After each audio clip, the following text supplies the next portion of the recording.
Շարունակվում է մեր եթերը սիրելի հեռուստադիտողներ, իսկ մենք շարունակում ենք ինչպես խոստացել էինք խոսել կարևոր թեմաների մասին եւ հիմա խոսելու ենք մեր առողջության, մասնավորապես հոգեկան առողջության վերաբերյալ, որովհետեւ հոգեկան առողջության իրազեկման նախաձեռնությունը հիմնադրվել է 2021 թվականին եւ թե ինչպիսի գործունեություն է այս տարիների ընթացքում իրականացնել ու ինչ նորություն ունի, կիմանանք հենց հիմա մեր հյուրերից։ Այո, նրանք արդեն տաղավարում են, շտապ ենք ներկայացնել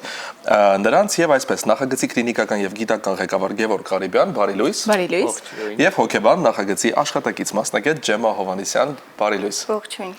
Շնորհակալ ենք տաղավարում հյուրընկալվելու համար ու թերևս զրույցը սկսենք խոսելով նախագծի մասին, ինչպես է այն առաջացել որպես գաղափար եւ ինչպես է իրականություն դարձել։ Բարի, նախ շնորհակալություն մեզ հյուրընկալելու համար։ Հատկապես հաշվի առնելով, որ մենք իհարկե մոտենում ենք մայիսի ավարտին, բայց մայիսը հոգեկան առողջության իրազեկման միջազգային ամիսն է եւ կազմակերպությունը ստեղծվեց 21 թվականին որպես նախաձեռնություն, հասկանալով, որ Հայաստանի Հանրապետությունում մենք ունենք խարան, մենք ունենք մարտահրավերներ կապված հոգեկան առողջության հասանելիության հետ վերաբերյալ ու ուստի կար կարիք առաջ գալ սոցիալական նախաձեռնությամբ, որը որ տալիս է իրազեկում, տալիս է ինֆորմացիա հոգեկան առողջության վերաբերյալ, դրա կարևորության վերաբերյալ եւ արդեն տարիների ընթացքում կլինի դա համապատասխան գիտային գործիքակազմի ադապտացիայի միջոցով, կլինի դա կլինիկական պիլոտային ծրագրերի իմպլեմենտացիայով փորձել ենք Հայաստանում արկա հոգեկան առողջության մարտահրավերներին տալ լուծումներ եւ ստեղծել համակարգ, որով որ անձը եւ իր հոգեկան առողջությունը չի տարանջատվում պայմանական օրինակ ֆիզիկական առողջությունից, որովհետեւ չկա առողջություն առանց հոգեկան առողջություն։ Այո։ Եվ ամենաբարդ ժամանակաշրջանում, ինչպես նշեցիք, 2021 թվականին, երբ բոլորը ունեին հոգեկան առողջության հետ կապված որևէ հարցեր, խնդիրներ, բայց գնալով այս տարիների ընթացքում ընդամենը 4 տարի է անցել, թիվը կարծես բոլոր հոգեբանները նշում են, որ մեծանում է մարդկանց վստահությունը, դիմելու քանակը, ինչպիսին է ձեր տվյալները, արդյոք մարդիկ հավատում, վստահում եւ փնտրում են օգնություն հոգեբանների մոտ։ Իհարկե ես կարծում եմ այս վերջին 4 տարիների ընթացքում մարդկանց վստահությունը հոգեբանների հանդեպ բավականին բարձրացել է, այստեղ նաև կարևորում եմ նշել այն փաստը, որ մարդկանց մոտ սկսվել է կարևորվել ֆիզիկական առողջությունից զատ նաև հոգեկան առողջությունը եւ այդ պատճառով իրենց կյանքի որակը բարելավելու համար առհասարակ առավել առողջ ապրելու համար կարևորելով հոգեկան առողջությունը դիմում են մասնագետներին բազմազան մարտահրավերներ հաղթահարելու համար։ Ովքեր են նախագծի կողմից իրականացվող այս ծրագրերի հիմնական շահառուները։ Եթե այսպես ասած պատմական ակնարկ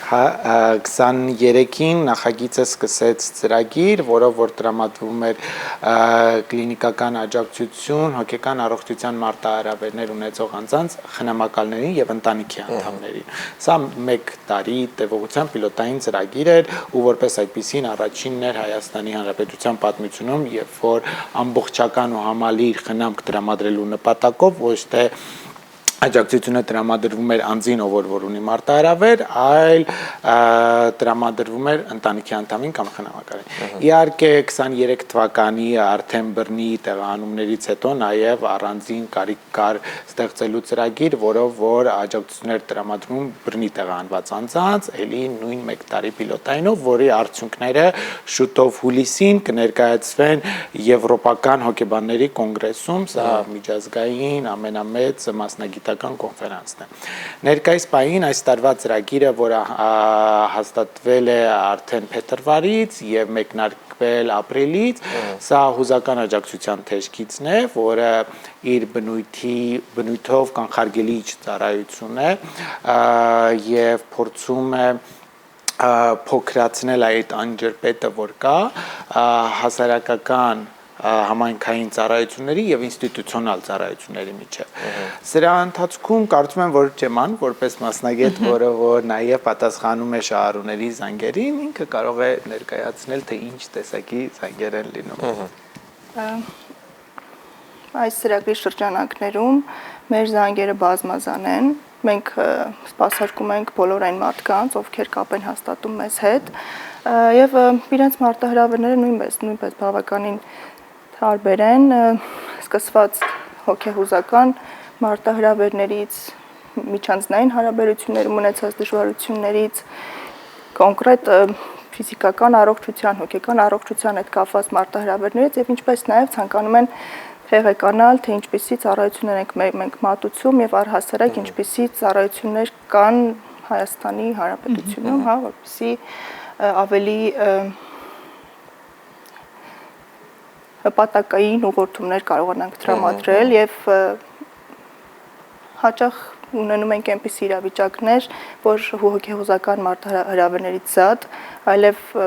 նաեւ այլ մարտահրավերներ են ունենում, դրանք լինեն տնտեսական բնույթի, սոցիալական բնույթի, ֆինանսական բնույթի եւ այս իրավիճակներում մենք փորձում ենք տալ ինֆորմացիա այնպիսի կազմակերպությունների մասին, որոնք կարող են աջակցել նաեւ այդ ոլորտներով։ Բայց կարծում եմ նաև կարևոր է նշել, որ զանգերը, որոնք իրականացում են թեժգծի օգնությամբ, դրանք անանուն են եւ ամեն ինչ կոնֆիդենցիալ է, այսինքն ցանկացած դեպքում, երբ որևէ մարդ զգում է, որ ունի անգամ պարզապես խոսելու կարիք, կարող է օգտվել թեժգծի հնարավորությունից։ Այո, որպես այդպիսին, բացի համապատասխան պրոտոկոլներից, մասնագետները աշխատանքի ընթացքում հետևում են, առաջնորդվում են առնվազն ամերիկյան հոգեբանական ասոցիացիայի մասնագետների էթիկական ստանդարտներով, իրենց առաջ նաև դրված են այլ էթիկական նորմատիվներ, ինչպիսին է առողջապահության եւ խնամողների խորհրդի ստանդարտները, սա բրիտանական ստանդարտի մասին է խոսքը գնում, եւ իհարկե մասնագետները անցնում են համապատասխան անցել են եւ շարունակաբար անցնում են համապատասխան վերապատրաստումներ, գիտահեն ու ես շարունակաբար նշում եմ գիտահեն, որովհետև դա շատ կարևոր է, գիտահեն ապացուցողական մեթոդաբանության կիրառման համար, թե դա կլինի պայմանական, օրինակ ինքնավնասի կամ ինքնասպանության մտքերի հետ կապված ռիսկի գնահատումը, թե դա կլինի այ դուք այսօր մի քիչ առաջ նշեցիք ֆեմինիզմի օրը եւ կանանց հանդեպ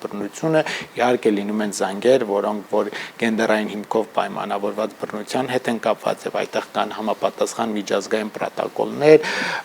որոնց որ մասնագետները հետևում են, որով որ տալիս են աջակցություն, որը որ իհարկե անոնիմ է, կոնֆիդենցիալ է, բայց նաև շատ կարևոր է նշել, որ թիրախավորված է, այսինքն ուղղված է հնարավորինս հզորացնելու անհատին, շահառուին եւ կենտրոնանալու նրա ուժեղ կողմերի վրա ու ռեսուրսների վրա։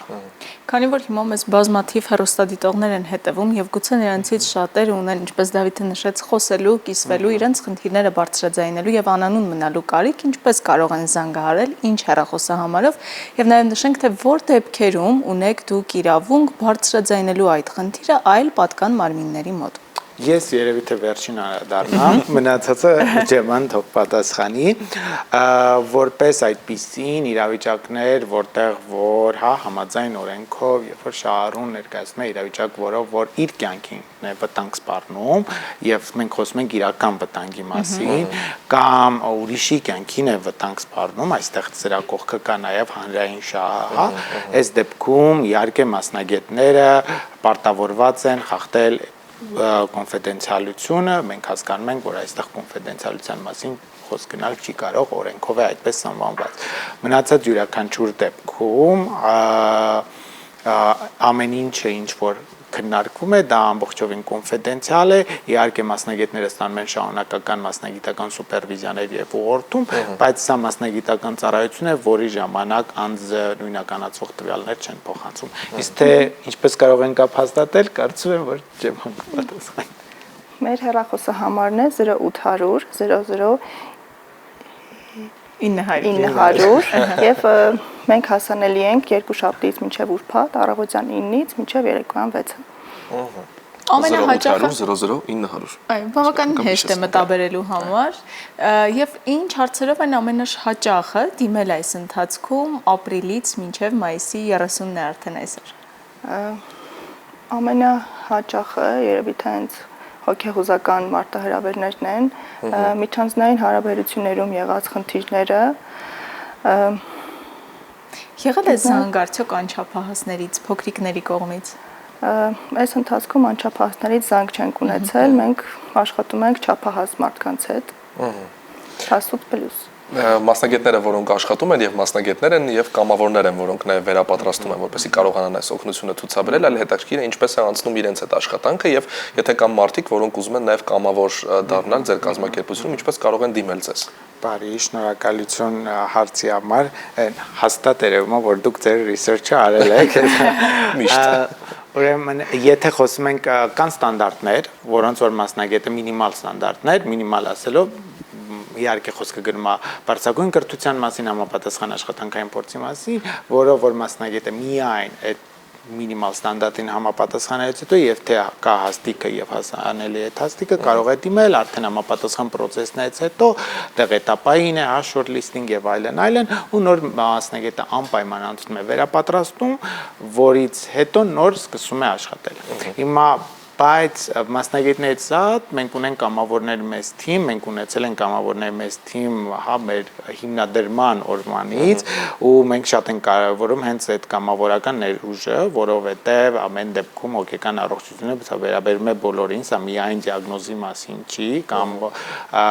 functioning-ի մասին չի, սա առողջ եւ արժանապատիվ ապրելու մասին։ Երբ որ մարդը ունի հետաքրքրվածություն կամ պատրաստականություն, կամավորություն անելու, հա, եւ մեր հետ համագործակցելու, ամենահեշտ տարբերակը կարծում եմ դա այցելել կայքը mha.am եւ այնտեղ կա անգլերեն տարբերակը եւ հայալեզու տարբերակը, կարող են ուղարկել հայտ կամավորության, նշել թե ինչ տեսակի կամավորություն են ցանկանում անել, ադմինիստրատիվ բնույթի, թե պայմանական այնտեղ ավելի կլինիկական բնույթի։ Միևնույն ժամանակ այստեղ կարծում եմ որ շատ կարևոր է նշել, որ թեժ գծի զանգերը սպասարկում են միայն եւ միայն աշխատակիցների կողմից։ Այլ կերպ ասած, կամավորը կարող է կցված լինել աշխատակցին, մասնագետին, պայմանական օրինակ ջեմային օգնելու նպատակով, բայց կամավորը չի կարող սպասարկել զանգ, եթե ինքը չի հանդիսանում արդեն կազմակերպության մասնագետ, սա շատ կարևոր է, որովհետև մասնագիտական աջակցությունը սա մի բան է, որ անկախ նրանից, հա, թերապիայի մասին ենք խոսում, թե հուզական աջակցության ֆորմատով ենք խոսում, մենք չենք կարող շահառուի բարեկեցությունը հարցականի տակ դնել եւ թույլ տալ օրինակ պոտենցիալ ուսանողին, որը շատ գիտելիքներ կարող է ունենալ, բայց դեռ չի համապատասխանում տրամադրել աջակցություն։ Սա հիանալի հնարավորություն է բոլոր այն հեռուստադիտողներին, որոնք դեռ վախենում են կամ չեն համարձակվում առաջին քայլն անել հոգեբանի դիմելու համար, փորձել ընդհանրապես զանգահարելով 0800 00 900 համարին թեժ գծի օգնությամբ ստանալ ձեր բոլոր հարցերի պատասխանները եւ իհարկե շփվել մասնագետների հետ։ Շնորհակալ ենք անչափ եւ հուսանք, որ նախաձեռնությունը կմեծացնի էլ ավելի իր շրջանակը եւ կփորձի աջակցություն ցուցաբերել ողջ հայերին։ Շնորհակալ ենք։ Ես ենք շնորհակալ։ Սիրով, իսկ մենք պիտի շարունակենք եթերը, լսենք լավ երաժշտություն ու վերադառնանք։